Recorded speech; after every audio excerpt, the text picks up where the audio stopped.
Oke, oke. Assalamualaikum, Bu Tina. Gimana kabarnya? Waalaikumsalam, Kang Oka. Baik, sehat. Alhamdulillah, Kang. Gimana, Baru, Kang? baru sembuh Kayaknya ya? kita ini ya, kostumnya senada ya, merah-merah ya. Mungkin ini apa karena Pak Jokowi presiden. Oh, gitu. Boleh, boleh, boleh. Ya, gimana, Kang? Mbak Apa Tina, ini nih yang aku mau lagi? rapid Mbak Tina ya. Ada Oke, 5 pertanyaan nih, 5 pertanyaan buat Mbak Tina. Pertama, anak buah cewek atau anak buah cowok? cewek. Kantor BBBM atau kantor PUG? BBBM, Kang.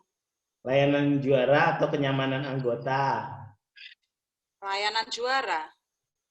Kanwil apa KPPN? KPPN. Jakarta atau Surabaya? Surabaya dong. Berarti ini KPPN Surabaya dong. Oh iyalah, boleh. Kan Surabaya 1 bisa, Surabaya 2 bisa. Gimana, Ini, Kang? Gimana? kenapa milih yang cewek daripada cowok? Biasanya cewek Eh, sama cewek suka berantem katanya, enggak ya? ya, tapi nggak tahu kenapa ya, Kang ya. Selama saya kerja hampir 25 tahun tuh hampir semua sahabat saya itu perempuan, Kang.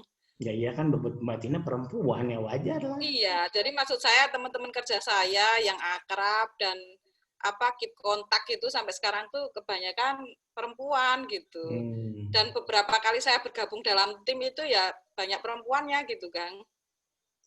Ini juga kayaknya kalau di apa Tanjung Redep itu kepala seksinya pada banyak perempuan ya? Enggak sih, 50-50 Kang. Kan 4 kepala seksi, 2 perempuan, 2 laki-laki. Oh iya. Tuh. Terus terus satu satu tuh Mbak Siti ini ya. Mbak Siti teman Iya, kasih kuliah Bang. juga ya. Oh, oh, Mbak Siti itu ya kasih Bang saya, itu dulu teman kuliah, seangkatan, sekelas, terus 2 tahun itu satu kos lagi.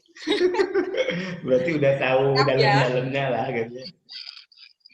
Oh, sudah, dia sudah tahu betapa galaknya saya. Dia Mbak Siti, sudah tahu dia. Mbak Siti belum ikut asesmen ya? Asesmen apa Kang? Dia kan baru promosi 2 tahun ini Kang, Oh, Pak, Kepala berarti Seksi masih ini Kang. masih 3 atau 4 tahun lagi ya. Iya, mungkin lah. Gimana Ini gimana Kang? kantor Berarti BBBM cewek gitu atau ya? kantor Kenapa milih PUG? cewek gitu Nah, ya? aku pikir bakalan milih kantor PUG kan Mbak Oh, Tina itu termasuk pengaruh oh iya. utama gender. Kalau PUG itu menurut saya bagian dari WBBM sih Kang. Oh gitu ya. Kalau kita menjalankan programnya WBK WBBM itu, PUG itu udah include. Hmm, udah bagian dari mananya? Kayaknya kan Iya, nggak tapi nggak secara spesifik menyebut PUG kan di WBBM atau WBK itu kan. ya WBBM kalau saya sih Kang. Hmm.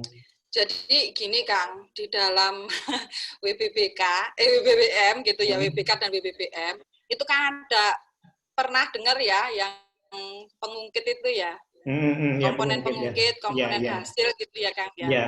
Nah, di dalam komponen pengungkit itu kan banyak itu ada apa manajemen perubahan, tata laksana, SDM dan sebagainya gitu ya. Hmm. Hmm. Kemudian juga layanannya harus prima gitu dan juga Hmm. bebas dari korupsi gitu kan. Nah, di Ya. dalam keseluruhannya itu kalau sudah memenuhi semua itu komponen pengungkitnya itu kan secara tidak langsung PUG itu udah masuk ke situ gitu. Mulai dari Hmm. sarprasnya, mulai dari kebijakannya, penganggarannya, Oh. dan apa program-program kerja di dalamnya itu searah gitu Kang. Jadi enggak yang terkotak-kotak itu enggak. Jadi di WBBM itu Hmm. layanan publik nomor 1. Kemudian bebas KKN, bebas apa korupsi juga gitu ya. Tapi di Hmm. dalamnya itu ada sarpras, ada SDM, ada macam-macam gitu loh kan. Jadi seirama gitu, searah, seirama, nggak berlawanan. Mbak Tina itu apa KPT juga ya enggak? KPT juga Kang, 2019 Kang. Jadi kantor KPPN Tanjung Redep itu 2019 itu dipercaya ikut KPT nasional mewakili Kalimantan Timur. Hmm. Hmm. Kemudian 2019 dan 2020 itu mewakili Kaltim di PUG Kang. Dan Hmm. alhamdulillah belum menang semua Kang. Oh. Tapi untuk yang WBK kita udah lulus 2019 dan di 2020 ini Kang kita sudah tahap akhir penilaian WBBM Kang. Jadi kita sudah selesai survei di awal September ini, jadi kita lagi nunggu nih hasilnya, kita maju ke tahap akhir apa enggak gitu Kang. Mudah-mudahan ya. Kalau menurut saya sih kayaknya layak ya, nggak tahu juga ya emang Kemenpan itu juga kalau menurut saya itu agak susahnya itu karena dia itu kayak kalau ini saya ya, feeling saya itu kayak bukan standar tapi kuota gitu. Jadi ada semacam dipilih terbaik gitu. Saya nggak tahu sih Kang, tapi kemarin dari hasil yang penilaian akhir dari Ijen waktu mau masuk ke Menpan itu kan disaring dulu ya di internal Kemenkeu. Kita sih kalau untuk komponen untuk yang pengungkitnya itu Kang, kita maksimal Kang. Katanya anak-anak itu nilainya 100 kalau yang di komponen pengungkit yang 60% itu. Kita tinggal nunggu di survei ini aja, di hasil survei. Kalau KPPN itu yang BBM siapa aja sekarang? Ada berapa? Banyak kali ya? Kalau nggak salah 27 apa ya kalau Dirjen Perpen ya, 27 apa 28 gitu. Ya, kalau nggak salah ingat sih Kang. Ya, 27 mungkin ya. Iya, gimana? Sebenarnya itu WBBM apa namanya? Kalau Mbak Sri Mulyani pindah ini. Sering salah mereka itu nyebut saya Ibu Sri Mulyani gitu ya. Padahal depannya ada Martinanya dulu Kang, Martina Sri Mulyani gitu. Ada juga yang nulis undangan itu Sri Martina Kang. Sri Martina gitu. Ya kalau pindah itu WBBM itu misalnya kalau Mbak Tina pindah, kira-kira si nasib WBBM di mana di Tanjung Redbu itu berlanjut atau tidak? Iya berlanjut lah Kang. Jadi maksud saya gini, sebetulnya ya apapun programnya itu sebetulnya dia sistem Kang.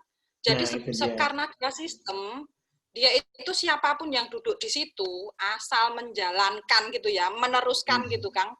Itu ya tetap gitu Kang. Jadi enggak yang terus saya tinggal berantakan gitu ya, enggak Kang, itu udah by system gitu, ada kan, itu checklistnya juga ada gitu. Kemarin Mbak Tina itu nerusin atau merintis di situ WBBN? Jadi gini Kang ceritanya Kang, kan kemarin saya, kan kita pernah satu angkatan kan waktu pelantikan ya, Mei 2018 ya Kang ya. Cuma nasibmu pindah duluan ya Kang ya. Ya kan aku lebih Waktu jauh. Mei datang ke sini, jadi waktu Mei 2018 saya datang di sini, mereka itu sudah pencanangan ZI Kang. Jadi pencanangan ZI-nya itu kalau nggak salah bulan-bulan Februari gitulah. Pokoknya awal-awal tahun itu mereka sudah pencanangan ZI. Tapi habis itu Kang, kayak nggak tahu, udah gitu aja gitu loh. Pencanangan terus udah gitu. Nah pas saya datang, saya dikejar-kejar lah sama Kanwil gitu ya. Bu Martina ini kok nggak jalan-jalan ya programnya ya, besok saya mau pembinaan ke sana katanya gitu kan Kanwil. Oh iya datang aja Pak gitu ya. Terus dinilai lah saya itu kan, dinilai sama dia. Dinilai itu nilainya 61 kan. Diomelin lah saya gini, gimana sih? Gimana mau lulus Z? Ini nilainya 61 gitu kan. Terus saya terkaget-kaget lah gitu kan. 61 sejelek itu kah gitu kan. Terus akhirnya kan saya nggak ngeh ya. Waktu itu saya kan bodoh ya, masih nyubi gitu ya. Apa sih ini WBK gitu ya. Kenapa isinya LKE gitu kan ya. Terus gimana cara ngisinya gitu kan ya. Bodoh banget. Nah, terus waktu tim Kanwil datang ya ngasih nilai gitu kan, terus saya bilang gini, kok saya merah kan 61 merah ya Kang ya, kok merah karena targetnya kalau waktu itu WBK itu minimal 75 gitu kan, 61 saya. Terus akhirnya saya belajar Kang karena itu. Terus saya bilang gini sama Kanwil, oke ya, sekarang bolehlah nilai saya 61, kan masih ada waktu nih gitu ya. Ntar Bapak datang lagi deh rombongannya gitu ya, pembinaan ke saya janji deh nanti nilainya lebih bagus gitu. Dan ternyata alhamdulillah di tahun 2018 itu penilaian akhir kita itu nilai yang dirilis internal di JPP ya Kang ya, itu nggak tahu ya 89 apa 94 gitu lupa, pokoknya hampir mendekati itulah ya, hampir mendekati 90. Nah setelah itu kan, oh berarti saya udah tracknya udah bener nih gitu kan, tracknya udah bener gitu karena pembinaan Kanwil tadi, saya kok bisa 61 ya gitu kan. Nah, terus saya terpaksa belajar itu kan, terpaksa karena udah malu kan, masa sih gitu 61 gitu ya. Terus akhirnya udahlah lulus kan ya itu Kang ya, internal kita lulus lah itu. Terus 2019 maju Kang, maju ke WBK. Tapi 2019 itu sudah bagus Kang. Maksudnya gini, kan kita ada tuh pembekalan di kantor pusat ya. Ingat ya kita ada workshop ya, mungkin bulan-bulan apa sih itu, April apa Maret gitu ada workshop lah di Jakarta. Nah itu saya makin tahu gitu, termasuk itu kan kita habis pulang dari workshop disuruh revisi POK ya, revisi DIPA, menganggarkan terkait dengan pembangunan WBK, pembangunan WBK. Jadi waktu saya pulang, saya langsung revisi Kang, revisi DIPA gitu. Saya kasih ini anggaran gitu, bahwa kan kita butuh bergerak itu butuh duit ya. Kita undang orang sosialisasi aja Kang ya, ngasih makan ya Kang ya, ngasih snack, ngasih makan siang gitu. Itu baru satu kali sosialisasi, belum yang lain-lainnya. Kita mau cetak spanduk aja butuh duit ya Kang ya. Iya betul. Kita fotokopi butuh duit ya kan. Kegiatan apa-apa itu bergerak butuh duit lah Kang ya. Akhirnya saya anggarkan lah itu. Kemudian kan waktu itu kita juga ada tes di 2019 kantor yang udah sukses gitu, kayak Tanjung Pandan gitu kan, dia testimoni tuh, jadi kita belajar-belajar, oh gitu ya caranya, gitu ya. Terus saya juga ada sharing pengalaman waktu itu, Kang, saya ngundang ini, Kang, saya ngundang seluruh satker saya 2019 gitu untuk ini seminar WBK gitu loh, kan kita newbie nih. Mungkin satker lain di sini kan juga masih barang yang baru gitu kan, newbie kan. Terus akhirnya saya undang itu Kang, orang kantor pusat DJPB Kang untuk datang seminar ngajarin kita gitu. Pembangunan Z itu kayak mana sih? Rambu-rambunya kan kita cuma tahunya waktu itu nilai LKE gitu, blok gitu ya. Ini diapain? Nilainya kok merah, kuning, hijau gitu kan. Jadi kita undang semua satker. Nah, barulah kita sama-sama melek gitu ya istilahnya. Pakai ilmu gitu Kang, pakai ilmu gitu. Nah, itu lumayan lah ya, lulus lah ya. Lulus ya. Terus akhirnya yang pinter itu tim saya jadi pinter Kang. Tim saya jadi pinter. Saya kan waktu itu sharing sama bandara Kang, karena Bandara Kalimaro waktu 2019 itu juga lagi pembangunan ZI menuju WBK juga, dan kebetulan kan bandara itu salah satu BLU-nya KPP Tanjung Redep ya. Jadi kebetulan kepala kantornya juga baik gitu. Kemudian ada salah satu kasih di sana yang jadi PIC-nya itu juga baik, sering sharing-sharing gitu ya. Itu saya ingat satu quotes-nya dia tuh, saya ingat tuh waktu sharing itu. Dia bilangnya gini, kalau pengen sukses Bu, Ibu nggak usah lelah gitu. Ibu pilih the right man, tim yang betul gitu. Tim yang betul, Ibu itu cuma kayak ngawal aja, nggak usah Ibu capek luar dalam gitu ya. Ibu yang bikin program, Ibu yang laksanakan, Ibu yang bikin laporan gitu ya. Tapi dia bilang gini, bentuk tim, bentuk orang yang dipercaya, dia bilang gini, harus ada orang yang dream on it gitu. Bahkan dalam mimpinya itu ada WBK gitu. Jadi saya nggak usah lelah jiwa dan raga gitu. Jadi saya di sini kan katanya kita cuma jadi role model gitu ya, spoken person aja gitu ya. Tapi saya kan nggak usah lelah Kang. Oh kan itu banyak itu kan komponennya apa, programnya banyak. Saya kan nggak ada lah. Belum lagi yang dipercayanya jadi lelah nggak? Ya lelah lah Kang, siapa yang nggak lelah? Jadi itu uri dong. Enggak Kang, gini kan itu pengungkit ada 6 tuh ya. Pengungkit ada 6. Nah, kepala seksi 4 itu saya kasih bagian Kang. Kalau misalnya kayak SDM, kinerja itu kan pasti bagian umum lah ya. Nanti ada yang pengawasan tuh kan Veraki gitu ya. Kemudian nanti yang ini layanan publik itu kan PDMS misalnya. Itu kan saya bagi-bagi. Itu PIC yang ini, yang detailnya. Tapi ada satu anak itu yang pokoknya yo, iki merah kuning hijaunya tuh kamu kasih tahu saya gitu. Kemudian saya juga disupport oleh tim media Kang. Jadi kan katanya kalau kamu bikin 1000 kegiatan tapi tidak kamu tulis, tidak kamu beritakan, itu kayak seolah-olah kamu tuh nggak ngapa-ngapain gitu. Jadi setiap kali kegiatan saya itu Kang, kegiatan kantor, itu ada tim media yang mendampingi saya gitu. Nah saya tuh belajar dari inilah, dari Polri Kak. Kang. Dia tuh selalu ada humas kan. Jadi setiap kegiatan bosnya itu kan ada humasnya.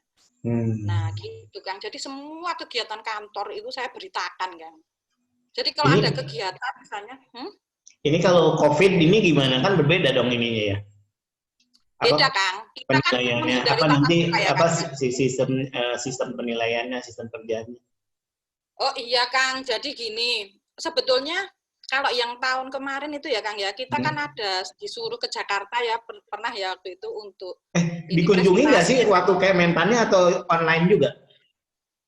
Enggak, yang tahun 2019 kita pertama dipanggil ke Jakarta, Kang. Jadi kita menghadapi timnya Menpan itu, kita presentasi cuma 15 menit aja, tapi disuruh bawa bahannya gitu.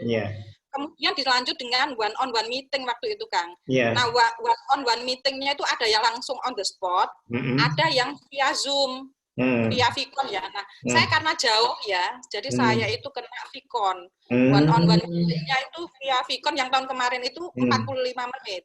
45 menit dengan sekitar 10 pertanyaan gitu.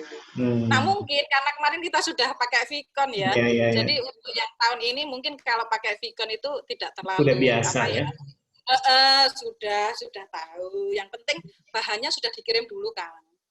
Kita sudah ngirim bahannya Kang, slide atau PPT bahan tayangan itu dan juga video profil.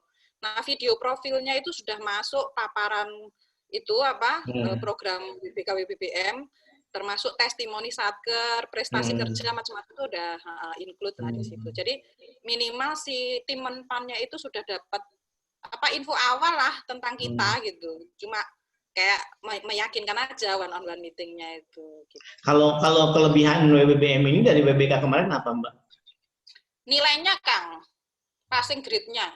Enggak, sebenarnya gini, kalau secara passing grade kan sebenarnya kemarin juga Mbak Martina mungkin udah lewat passing grade WBBM malah. Bukan, Kang. Kalau yang kemarin itu kan 75 tuh minimal dari total nilai ya, dari pengungkit sama hasil. Nah, kalau WBBM tuh 85, Kang.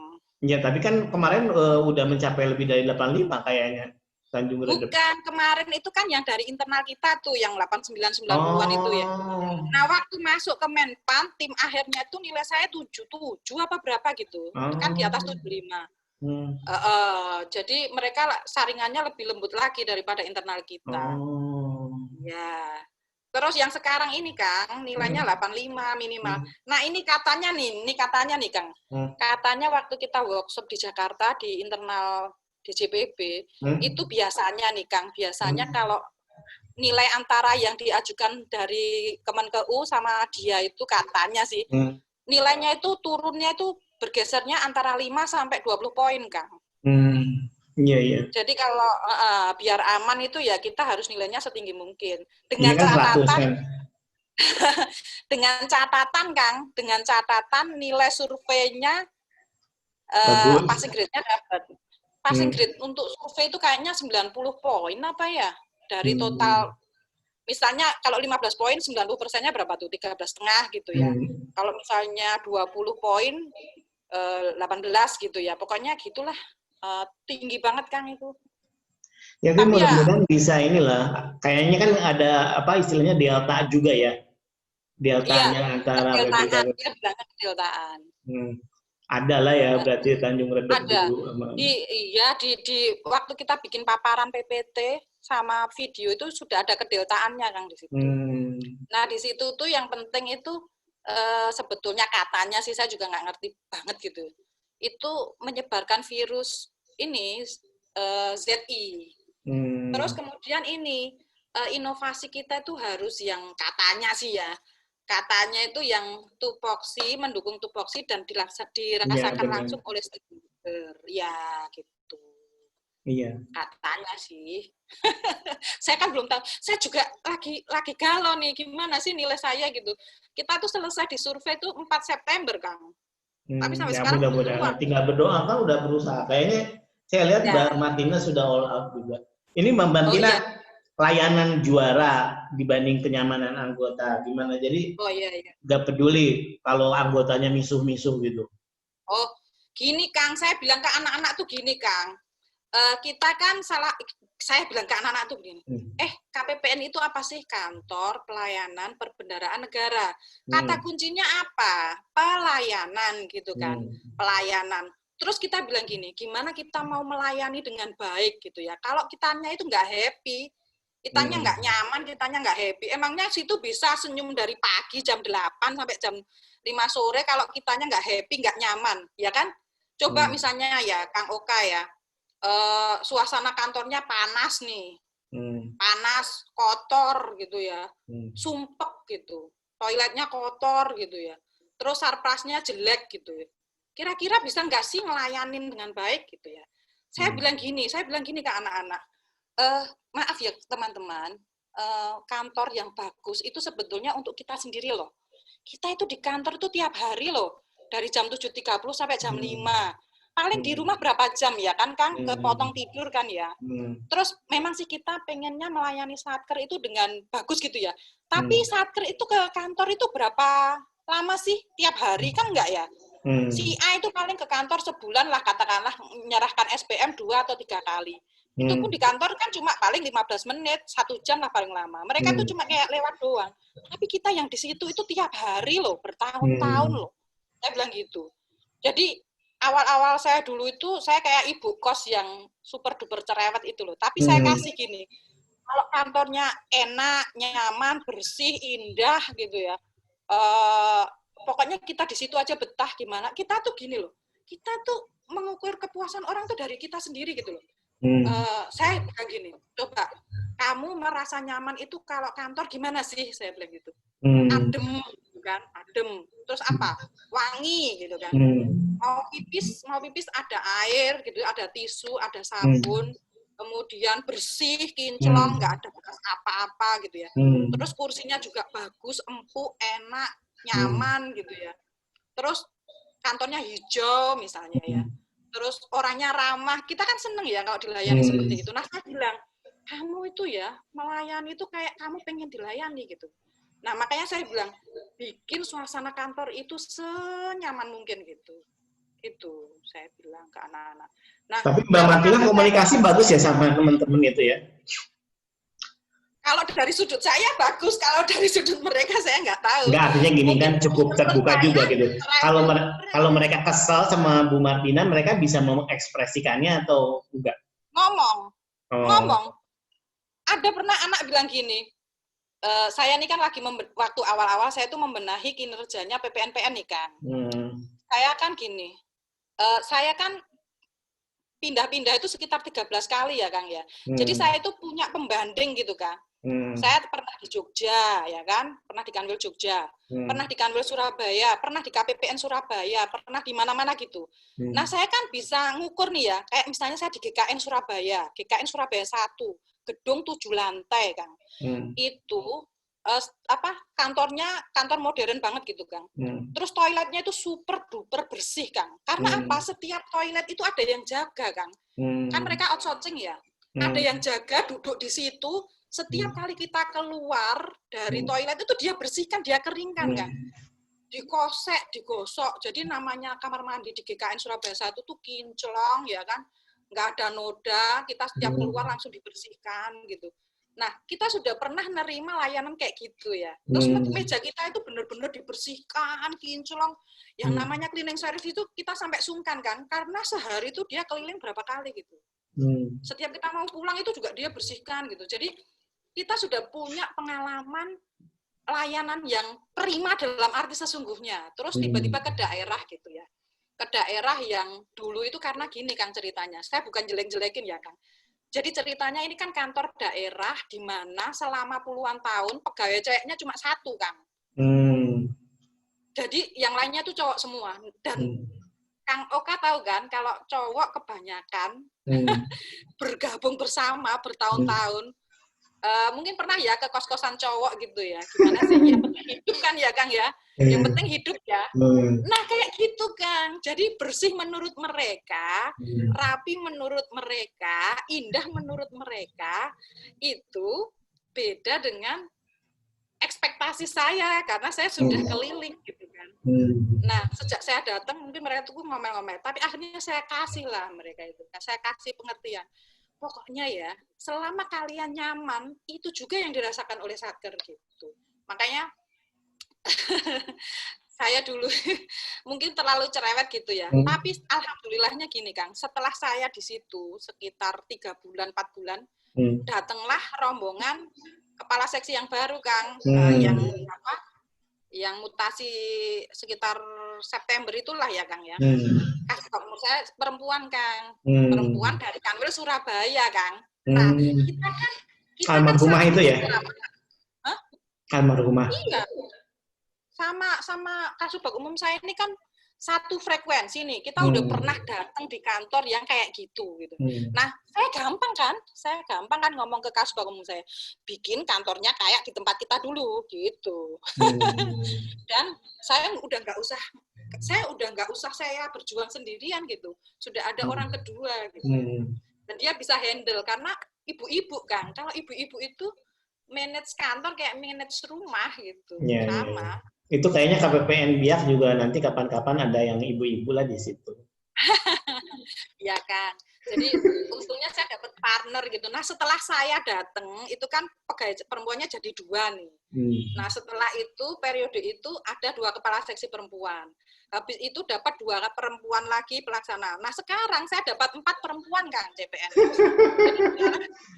Katanya itu sekarang gini. KPPN Tanjung Redep itu sekarang sangat ramah perempuan katanya, sudah sangat layak untuk perempuan katanya gitu. Iya, alhamdulillah berarti. Iya. Sukses lah Mbak Martina berarti ya. Terus Mbak Martina nanti kalau mutasi pengennya ke KPPN lagi nggak ke Kanwil? Kayaknya bagus juga jadi SKKI. Saya itu gini Kang, saya sudah pernah di Kanwil, Kanwil Jogja, Kanwil Surabaya sudah pernah. Saya itu kan ke Kanwil Jogja itu kenapa? Karena ikut suami atau memang ditempatkan di Kanwil Jogja? Promosi Kang, habis lulus S2 Kang, promosi. Jadi saya di Jogja itu 2 tahun 8 bulan Kang promosi. Nah, di tahun berapa Surabaya itu? saya tahun berapa? Tahun 2010 sampai 2013. Oh. Dari Jogja ke? Jadi udah pernah. Dari Jogja ke Surabaya lagi? Enggak, ke KPPN Pamekasan, Madura. Oh, lumayan juga ya berarti Madura, petualangan Mbak Martina. 3 tahun 4 bulan. Dan saya Kasubag Umum Kang. Oh. Cocok kan? Cocok kan? Iya. Ya, inilah apa sebenarnya experience Mbak Martina itu merupakan hasil sublimasi dari berbagai tempat gitu ya di KPPN Tanjung Redep itu sebenarnya. Untungnya gini Kang, saya udah pernah di kantor pusat ya Kang, sudah pernah. Dulu di kantor pusat di mana? Di Pengembangan Kang. Oh pas nunggu habis S2. Saya magang 10 bulan. Tapi karena saya datangnya pas Januari, saya dikasih pekerjaan, Kang. Saya anak magang tapi pegang pekerjaan, Kang. Tahun berapa itu? Januari 2010 sampai Oktober 2010. 10 bulan. Jadi saya anak magang tapi berasa jadi pekerja di situ gitu. Nah, di kantor pusat udah pernah, di Kanwil udah berapa kali gitu. 4 kali apa saya mutasi Kanwil. Tapi Surabaya Surabaya Jogja ya? Saya pernah di KPKN Solo juga, Kang. Oh gitu. Penempatan pertama. Kirain KPKN Solo. Gimana? Solo KPKN terus? Surabaya, KPPN Surabaya, kan? Terus ke Kanwil, sekolah? Kanwil sekolah, kantor pusat Jogja, Madura, balik ke Surabaya, terus ke Tanjung Redep. Tapi muter-muter seksi dulu waktu di KPKN dan KPKN itu muter-muter seksi. Jadi saya udah di umum, di bank resepsi, kemudian di pencairan dana 2 kali, PAPK di Kanwil, kantor pusat. Ya wis marem lah berarti Mbak Martina, nggak heran. Ya, kalau misalnya baca PMK 262 2016, saya ngerti dari ujung ke ujung, Kang. Karena udah jadi bagian dari itu organisasi. Jadi kalau orang ngomong, saya mungkin detailnya kurang tahu ya kalau perkembangan terbaru misalnya teknis yang detail banget. Tapi gambaran besarnya kerjaan di dalamnya apa itu udah ngalamin gitu. Kan pernah di Jakarta, kenapa nggak pengen ke Jakarta? Kalau menurut aku Mbak Martina cocok juga kalau di pusat ya. Enggak, Kang. Saya dulu di HRD, Kang. Kerjaan saya itu jaga diklat, Kang, kan, ya. Jadi kalau diklat-diklat zaman dulu itu kan banyak di hotel ya, Kang, ya. Nah, saya itu gini, saya nggak bisa jaga kegiatan kalau weekend karena saya pulang kan ke Surabaya. Setiap minggu saya pulang, kan. Jadi kalau ada kegiatan yang sampai weekend itu kan biasanya juga ada kegiatan, Kang, apa capacity building atau apa-apa gitu. Saya nggak mau itu dikasih diklat yang akhir pekan tuh saya nggak mau. Makanya kalau yang hari biasa saya mau jaga 24 jam tuh saya mau, Kang. Jaga diklat sampai 24 jam. Karena apa, kan pesertanya juga nginep, Kang. Gitu. Jadi mau saya 24 jam. Asal jangan dikasih weekend gitu. Oh, selama keliling berarti keluarga home base-nya di Surabaya? Nggak ada yang pernah ikut? Iya. Enggak mau. Anak saya pernah tak bawa ke Jakarta liburan, dia pusing katanya. Ih, macet. Enggak mau. Di Jogja saya pikir anak-anak suka ya kan. Dia nggak mau juga, anak-anak bilang gini, Jogja itu cuma buat liburan enaknya gitu. Nggak mau dia. Ya, mudah-mudahan Mama Martina ke Surabaya lagi. Amin lah. Iya. Gini, Mbak Martina, realitanya kalau ngelihat bola ya, kecuali teman-teman tuh ditarik ke pusat. Kalau realitanya, kalau ke daerah itu kan kita tuh kayak 2-1 apa 3-1 ya. Itu menurut Mbak Martina fair atau siap nggak kalau kayak gitu? Misalnya jadi berarti di sini aku berarti belum ke Surabaya lagi nih, masih harus keliling lagi. Oh iya. Jadi sebetulnya gini sih, Kang. Saya bilang gini, namanya harapan itu pasti yang terindah dong. Yeah. Kata anak saya gini, dulu pernah saya ditanya gini sama anak saya yang kecil, Mama, apa sih harapannya Mama jadi PNS gitu ya? Saya waktu itu cuma bilang sama anak saya, Mama cuma pengen jadi kepala kantor aja deh gitu.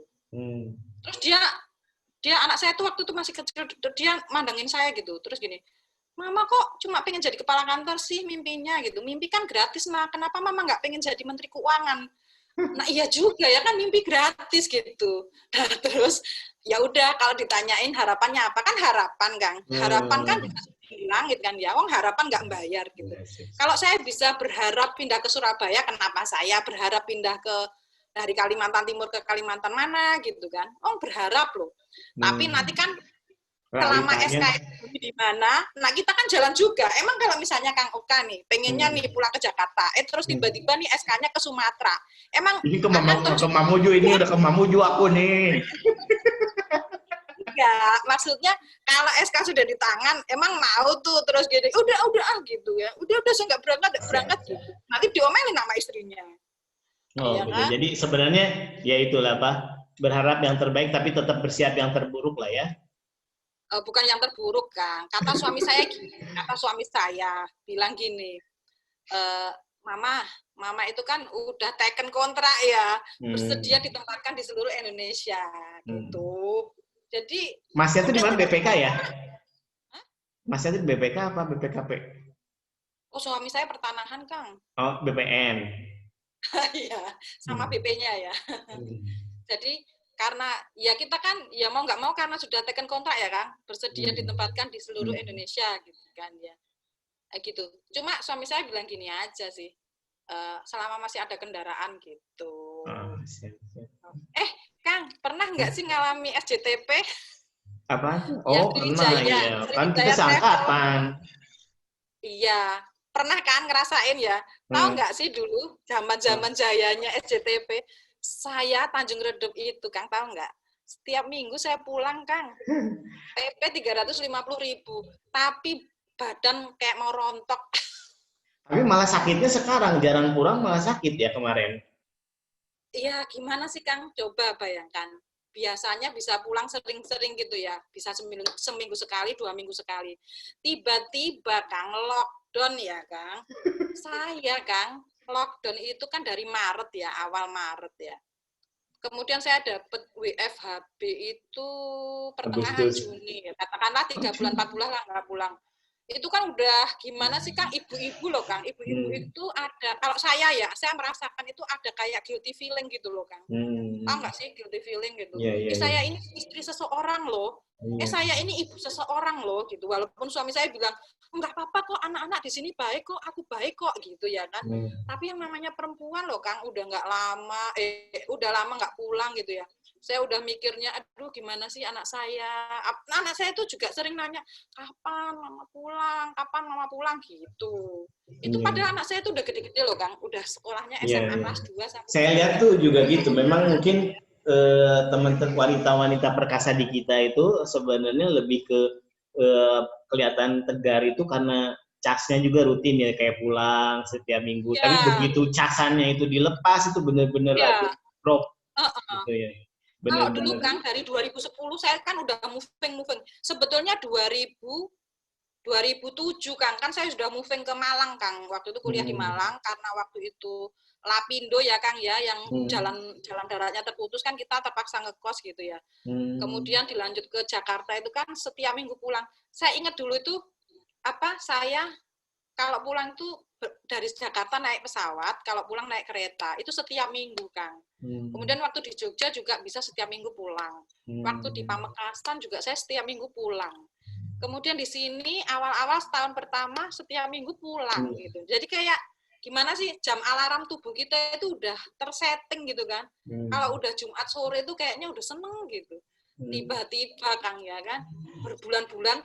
Kalau sebetulnya Kang, kalau kita tahu maksudnya penantian kita itu sampai kapan, itu kita nggak stres Kang. Iya, Saya itu nggak stres Kang. Kalau misalnya, oh iya, ini lockdownnya cuma 3 bulan gitu ya. Jadi enggak, ini udah 2 bulan setengah misalnya. 2 minggu lagi kok bisa pulang.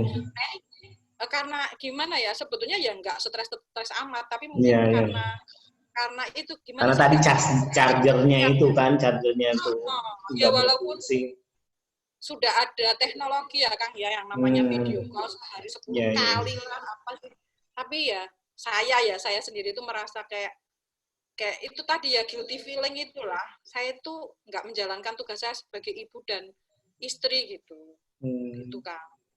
Ya, mudah-mudahan corona cepat berlalu ya. Kayaknya emang mengganggu stabilitas mental ya. Ini yang paling ini tuh paling berat itu kan.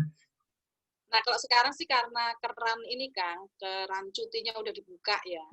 Saya bisa ambil cuti, tapi saya nggak bisa sering-sering juga Kang. Iya, betul. Karena kalau setiap kali bepergian kita pulangnya kan kena WFH. Nah, ini menjelang akhir tahun Kang. Iya, betul. Menjelang akhir tahun anggaran. Jadi saya juga kasihan juga kalau terlalu sering pulang. Iya. Kadang-kadang kita juga istilahnya ya banyak yang dipikirin lah. Maksud kayaknya kan sebagai pekerja kita nggak bisa mikirin cuma diri sendiri kan. Iya. Jadi, terus ini Kak, saya yang kemarin itu agak berat itu karena anak saya itu kan yang SMA itu masih dalam tahap labil ya, remaja awal. Apa sih, dia lagi galau-galonya kan kalau kelas 1 kelas 2 SMA. Ya. Kepikiran Kang, pikiran banget. Iya, saya lihat beberapa teman-teman tuh juga kayaknya asalnya tegar itu juga kayak, aduh, kasihan juga sih. Ya nggak maido sih ya, maksudnya kita aja sebagai laki-laki kan kangen gitu, apalagi tadi perempuan ada tambahan guilty feeling. Kalau kita kan laki-laki kayak ini kan tugas aku gitu kan, tugas tanggung jawab aku. Tapi kalau perempuan itu kesannya itu kan kok ambisi banget gitu kan ya gitu kayak. Nah, betul Kang. Jadi saya kadang-kadang saya itu terus terang Kang, saya itu udah beberapa kali berniat resign Kang. Bener. Pertama kali waktu anak saya masih bayi Kang, habis cuti melahirkan gitu. Itu ninggal bayi itu kan berat banget Kang. Itu saya udah mau resign tuh sama suami saya, dibilangin gini, Mah kamu itu perempuan katanya, sudah menikah, sudah punya anak. Kalau kamu resign, kamu tuh susah nyari kerjaan lagi. Itu ya jadi kasir tuh serba aja, itu ada patokan minimal umur sama masih lajang loh.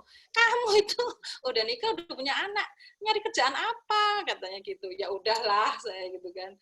Terus udah anak-anak SD gitu Kang, saya juga pengen resign lagi gitu. Saya bilang ke suami saya, itu teman-teman kamu ya yang kerja cuma suaminya doang, istrinya di rumah, itu nggak ada yang kelaparan loh, nggak ada yang gimana-gimana ya, anaknya bisa sekolah gitu, bisa makan. Berarti kan saya kalau resign nih, saya juga bisa loh dikasih nafkah sama kamu gitu kan. Terus diketawain lah sama suami saya, katanya gini, hei kamu itu jangan ngomong kayak gitu, mungkin sekarang kamu seneng di rumah gitu katanya dia. Tapi Coba 10 tahun lagi, kamu ngapain? Anaknya udah gede, udah keluar rumah, terus kamu di rumah ngapain? Kamu juga udah biasa terima duit gitu ya kan? Yakin kamu mau terima duit saya apa adanya gitu kan? Terus iya juga ya gitu. Terus kata suami saya bilang gini, udahlah pergi aja nggak apa-apa, maksudnya kamu kan maksudnya keluar rumah itu nggak selamanya katanya gitu, kan bisa pulang, kamu lo biasanya pulang juga seminggu sekali, nggak apa-apa katanya gitu. Nggak apa-apa kan, ya karena udah dari 2007 ya, 2007 sampai 2020 kan banyak ini ya, apa penugasan di luar home base. Saya kemarin sempat ngitung loh Kang, dari 21 tahun pernikahan saya, 11 tahun itu saya keluar home base loh Kang, coba. Sampai gitu. Ya Allah, jadi separuh pernikahan kami itu saya tidak menjalankan tugas saya sebagai istri dan ibu gitu. Terus pernah waktu kecil itu Kang, anak saya yang kecil tuh bilang gini, sudah mama jangan kerja, mama di rumah aja, nanti aku nggak minta apa-apa kok, aku nggak pengen dibeliin apa-apa gitu. Nah, anak udah ngomong gitu tuh gimana sih perasaannya gitu. Itu kadang-kadang kalau perempuan tuh banyak tergoda untuk resign tuh begitu kan. Saya nggak menyalahkan ya ibu-ibu di luar sana, apalagi yang maaf nih yang suaminya berpenghasilan gitu tuh. Ada saat-saatnya dia down gitu Kang, kayak down gitu loh, down. Ngapain sih aku susah-susah gitu nyari duit gitu, suamiku kan ngasih duit gitu. Gitu. Terus tapi ya kadang-kadang suami saya bilang, ya udahlah kamu bisa kok gitu, aku juga nggak apa-apa gitu. Tapi ya namanya orang kan ada iman aja bisa naik turun ya Kang ya. Ini juga apa sih rasa ya. Tadi bilangnya apa? Perempuan perkasa. Casingnya doang kali Kang. Ibu-ibu tuh, ibu-ibu ya ngecapnya gitu ya. Apa ya? Di sananya itu rapuh kan. Di sananya itu rapuh. Cuma kita aja mungkin ya ditegar-tegarin gitu ya, ditegar-tegarin. Tapi mungkin ya melo-melo juga sih, bisa nangis-nangis juga gitu. Ya, Mbak Martina. Ini Mbak Martina karena gratis nih daripada putus di tengah, mending baik kita selesaikan. Apa-apa? Ya. Gimana? Gimana? Ya, terima kasih atas. Saya kira ini pembicaraan yang menginspirasi ya. Jadi seperti moto podcastnya Mang Oka nih, yang receh bagi sebagian itu bisa jadi koin berharga bagi sebagian yang lain. Jadi mudah-mudahan apa yang kita bicarakan itu mungkin apaan sih cuma receh, tapi saya yakin pasti ada orang yang bisa mengambil hikmahnya. Jadi bagi kebanyakan orang kan jatuhnya buah apel itu biasa, tapi bagi seorang Newton itu bisa menjadi sebuah teori. Jadi sebenarnya tergantung kita ngambil ibrohnya ya, ambil hikmah dari pembicaraan kita. Itu aja Mbak Martina, makasih banyak ya atas waktunya. Semoga tetap sehat, semoga WBBM-nya sukses juga, dan saya sih berharap bisa pindah ke Surabaya ya Mbak. Amin, Martina. Amin. Ya. Terima kasih ya Mbak Martina. Oke. Assalamualaikum.